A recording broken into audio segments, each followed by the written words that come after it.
बिस्मिल्लाहिर्रहमानिर्रहीम। अस्सलाम वालेकुम स्टूडेंट्स, आज हम डिस्कस करने जा रहे हैं डायनामिक्स की नेक्स्ट MCQs। ठीक है, और जितनी भी बाकी सीरीज़ अपलोड हो चुकी हैं उन तमाम के लिंक्स आपको इस वीडियो की डिस्क्रिप्शन बॉक्स में मिल जाएंगे। तो आप जो भी जिस चैप्टर की भी MCQs देखना चाहते हैं, ठीक है, तो आप डिस्क्रिप्शन बॉक्स में जाएं और वहाँ पे लिंक पे क्लिक करेंगे तो आप उस वीडियो तक पहुँच सकते हैं। और अगर आप इस YouTube चैनल पर नए हैं तो प्लीज़ मेरे चैनल को सब्सक्राइब कीजिए, लाइक कीजिए और दोस्तों के साथ शेयर कीजिए। तो हमारे पास सबसे पहले है 31 क्वेश्चन। ठीक है, हम बाकी डिस्कस कर चुके हैं। तो 31 में हमारे पास है कि एक ऑब्जेक्ट है जिसका मास m है, travelling to the right side with velocity 2v। ठीक है, collides with an other object of mass 2m। ठीक है, to left with the velocity v। After the collision the object stick together. ठीक है, तो यहाँ पर हमें बताया गया है कि दो मैसेज हैं। ठीक है, यहाँ पे आप विद डायग्राम अच्छे से समझ सकते हैं कि दो मैसेज हैं m। ठीक है, उसका मैस है, उसकी वेलोसिटी कितनी है 2v, और यहाँ पे हमारे पास उसका मैस कितना है 2m और इसकी वेलोसिटी कितनी है v। ठीक है, जब ये आपस में अपोजिट डायरेक्शन में जा रहे हैं, जब ये कोलाइड करते हैं तो स्टिक हो जाते हैं। ठीक है, जुड़ जाते हैं आपस में। ठीक है, फिर इकट्ठे मूव करेंगे, इनकी कॉमन वेलोसिटी होगी v। ठीक है, which line in the table shows the total momentum and total kinetic energy of the collision. ठीक है, तो यहाँ पे वो कह रहा है कि आप बताएं कि हमारे पास कौन सी जो मतलब आंसर है काइनेटिक एनर्जी और मोमेंटम का। ठीक है, अब यहाँ पे देखें कि मोमेंटम बिफोर कोलिजन और मोमेंटम आफ्टर कोलिजन। ठीक है, तो यहाँ पे देखें कि हमारे पास बाद में तो ये हो गया है कि हमारे पास मैसेज को हमने जमा कर देना है, दोनों के मैसेज को, और वेलोसिटी कॉमन ले लेनी है। ठीक है, मतलब अगर m1 है तो m2 इन दोनों को जमा कर दें और वेलोसिटी कॉमन आ जाएगी। यहाँ पे बिफोर में क्या करना है कि बिफोर में m1 v1 plus m2 v2 आएगा। ठीक है, अच्छा m1 की वैल्यू कितनी है m है, v की कितनी है 2v।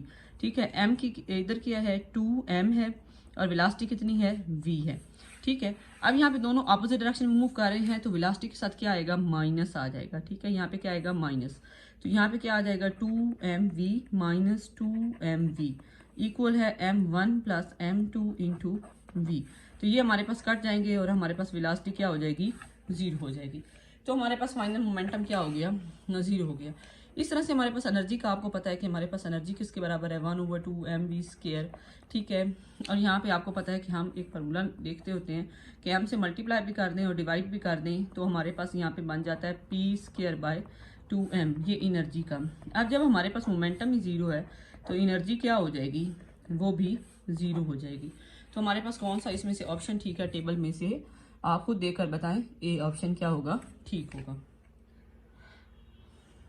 32 क्वेश्चन में हमारे पास है, ठीक है, stationary thrown nucleus A is equal to 200 के और z हमारे पास यहाँ पे 90 है। Emits an alpha particle with kinetic energy E alpha which is the kinetic energy of the recoiling nucleus. तो यहाँ पे देखें हमारे पास इसकी सारी प्रोसेसिंग करके दिखाई गई है, आप यहाँ से करना चाहें तो कर सकते हैं। ठीक है, मतलब यहाँ पे हमारे पास क्या है कि थ्रोन किस में तब्दील हो रहा है रेडोन में। ठीक है, और यहाँ पे हमारे पास इसका मोमेंटम ले लेना है, दोनों को डिवाइड कर देना है। तो हमारे पास मैस ऑफ अल्फा क्या है 4 है और मैस ऑफ रेडोन क्या है तो 216 है, दोनों को डिवाइड करें 1/54 आ जाएगा। इसी तरीके से सेम आप काइनेटिक एनर्जी की रेशियो भी निकाल सकते हैं। इस तरह से आप क्या निकाल सकते हैं काइनेटिक एनर्जी की रेशियो, ये कंप्लीट सोल्यूशन है। ठीक है, तो यहाँ पे देखिए हमारे पास काइनेटिक एनर्जी के फार्मूलाज फॉर रेडोन और फॉर अल्फा दोनों को डिवाइड कर देना है। जो चीज़ें कांस्टेंट हैं वो कट जाएंगी, जो बाकी चीज़ें उनको हम डिवाइड करके वैल्यू पुट कर देंगे तो E∝/54 आ जाएगा, क्योंकि हमारे पास मैसेज हमें पता है और वेलोसिटी की रेशियो हमने यहाँ पे निकाल ली हुई है। ठीक है, तो हमारे पास कितना आया है E∝/54। अगर आपको कंप्लीट सोल्यूशन देखना है तो आप इस तरह से स्क्रीनशॉट लेके इसे आराम से बैठ के सॉल्व कर सकते हैं। ठीक है, तो हमारे पास क्या है कि ये इसका पहला पार्ट है और वो आगे उसका जो रिमेनिंग पार्ट है। ठीक है, तो इसका हमारे पास कौन सा ऑप्शन ठीक होगा E∝54। E∝54। 33 में क्या कहा गया है, 33 में कहा गया कि अ बॉल ऑफ वेट, ठीक है, slides along a smooth horizontal surface until it falls off the edge at time t। हमारे पास यहाँ पे क्या किस तरह की ये बिल्डिंग सी बनी हुई है। ठीक है, यहाँ पर बॉल मूव कर रही है। ठीक है, और उसने हमें कहा है कि ग्राफ के जरिए से बताएं कि हमारे पास इस बॉल पर जो वर्टिकल फोर्स है वो कैसे एक्ट कर रही है। तो यहाँ पे जो वर्टिकल फोर्स है इस जगह पे तो वो हमारे पास देखें कि हॉरिजॉन्टली जब वो बॉल मूव कर रही है इस पॉइंट पर तो जीरो होगी, लेकिन जब वो इस एज से नीचे गिरेगी तो फिर इस पे फोर्स एक्ट करेगी और वो इतनी होगी जितना इस बॉल का वेट होगा, जितना इस बॉल का क्या होगा, वेट होगा। तो हमारे पास यहाँ पे जो बेस्ट ऑप्शन है वो हमारे पास है बी, क्योंकि पहले जीरो है, ठीक है। यहाँ पे देखें इनमें जीरो नहीं है, यहाँ पे भी जीरो नहीं है, अभी यहाँ पे भी जीरो नहीं है, यहाँ पे भी कुछ वैल्यू है, उसके बाद उसके वेट के बिल्कुल बराबर है, ठीक है। तो बी ऑप्शन ठीक होगा। यहाँ नीचे इसकी डिटेल भी दी गई है, आप वो चाहे तो वो देख सकते हैं, ये डिटेल दी गई है, ठीक है। उसके बाद हमारे पास है 34। The diagram shows 2 spheres of the message and 3 kg moving at constant. मतलब हमारे पास क्या है कि हम यहाँ से MCQs देखते हैं कि हमारे पास दो मैसेज हैं, ठीक है, एक 2 kg का है, 3 kg का है। इसकी स्पीड 4 मीटर पर सेकंड है, इसकी स्पीड कितनी है, 6 मीटर पर सेकंड है, ठीक है। दोनों आपस में कोलाइड करते हैं, कोलाइड करने के बाद वो कहता है कि ये रुकते क्यों नहीं है, which statement explains why the spheres can not comes to rest at the same time. तो वो कहता है कि हमारे पास क्या है कि इनका जो मोमेंटम है, अगर हम ये कंसीडर कर लें लाइक दैट, जैसे आपको डायग्राम में नजर आ रहा है कि ये अपोजिट डायरेक्शन में मूव कर रहे हैं, अगर हम इनका मोमेंटम निकाल लेते हैं, ठीक है, इसको आपस में यहाँ पे देखिए 4 2s आर, ठीक है, 12 और 6 3s आर क्या होता है हमारे पास यहाँ पर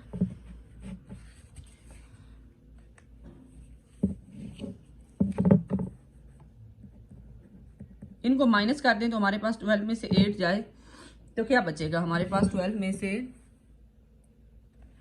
सॉरी 4 दो बार हमारे पास क्या होता है, 8 होता है, ठीक है। 4 को 2 से मल्टीप्लाई करें तो 8 और 6 को 3 से मल्टीप्लाई करें तो 18, ठीक है। 18 में से 8 जाए तो हमारे पास कितना बचता है, 10। तो वो कहता है जो टोटल मोमेंटम है उसका आने का सिस्टम का टोटल मोमेंटम अगर 10 है, -10 है, तो उसका जो ओवरऑल सिस्टम है, सिस्टम का टोटल मोमेंटम है उसको रेस्ट में लाने के लिए हमें कितना चाहिए, वो भी कितना चाहिए, 10 चाहिए उसको रोकने के लिए एट द सेम टाइम पे। तो वो कहता है वो 10 नहीं हो सकता। यहाँ पे ये डिटेल दी गई है, आप यहाँ से डिटेल भी देखना चाहें देख सकते हैं, ठीक है। This means that the momentum of the system 2 and 3 is always at 10 at all the reason that both spheres can not comes to rest at the same time because the momentum of the spheres are equal and opposite. तो हमारे पास यहाँ पे देखें ABC, the momentum of the spheres are not equal and opposite। जब तक वो equal और opposite नहीं होगा तब तक सिस्टम पूरा हमारे कंप्लीट रेस्ट में नहीं आएगा। 35 दिया गया, ये थोड़ा सा कॉम्प्लिकेटेड है। Stationary U238 nucleus decay by alpha emission, ठीक है, generated a total kinetic energy T। वो कहता है कि हमारे पास आप ये बताएं कि अल्फा पार्टिकल की एनर्जी क्या होगी। तो आप एक अंदाजे के तौर पर बस थोड़ा सा याद रख लीजिएगा कि C is slightly less than, जाहिर सी बात है कि अल्फा पार्टिकल उसमें से इमिट हुआ है तो टोटल एटम के बराबर तो उसकी एनर्जी नहीं हो सकती, तो एनर्जी उससे कम ही होगी, ठीक है। तो स्लाइटली लेस देन T। अगर आप सॉल्व करना चाहते हैं तो कर सकते हैं, लेकिन ये बहुत लेंथी हो जाएगा। उसके बाद हमारे पास है 36। अ कार इज एक्सेलरेटेड, बहुत इंटरेस्टिंग है, बहुत इंपॉर्टेंट भी है और पेपर में आ भी सकता है। A car is accelerated from the rest bye constant force, ठीक है, it is also experience a direct force. ये बहुत अच्छे से आपने पढ़ रखा है, एक्सपीरियंस भी कर रखा है, ठीक है। कि which graph best response represents the variation of acceleration A of the car with time T। आपको अच्छे से पता है कि हमारे पास जो रेजिस्टेंस की फोर्स मौजूद है ईयर में वो A = V²/R होती है, ठीक है। और इसके अलावा हमारे पास हमने ये वाला फार्मूला भी पढ़ रखा है कि F net = F - KV। KV यहाँ पे रेजिस्टेंस की फोर्स है, ठीक है। तो वो क्या कहता है, this force is due to the car, F is constant and which speed V is increases the net force also and acceleration will be decreases exponentially. तो यहाँ पे कौन सा ठीक होगा, एक्सपोनेंशियली कहाँ पे एक्सेलरेशन डिक्रीज हो रहा है, तो ए ऑप्शन में एक्सेलरेशन जो है वो एक्सपोनेंशियली क्या हो रहा है, डिक्रीज हो रहा है। तो होप्स हो कि आपको समझ आई होगी, ठीक है। आपने MCQ की तैयारी करनी होती है, थोड़ी जर्नल, थोड़ी एक्टिव होके, थोड़ा बहुत आपको पता हो तब भी आप उसका आंसर दे सकते हैं। ओके जी।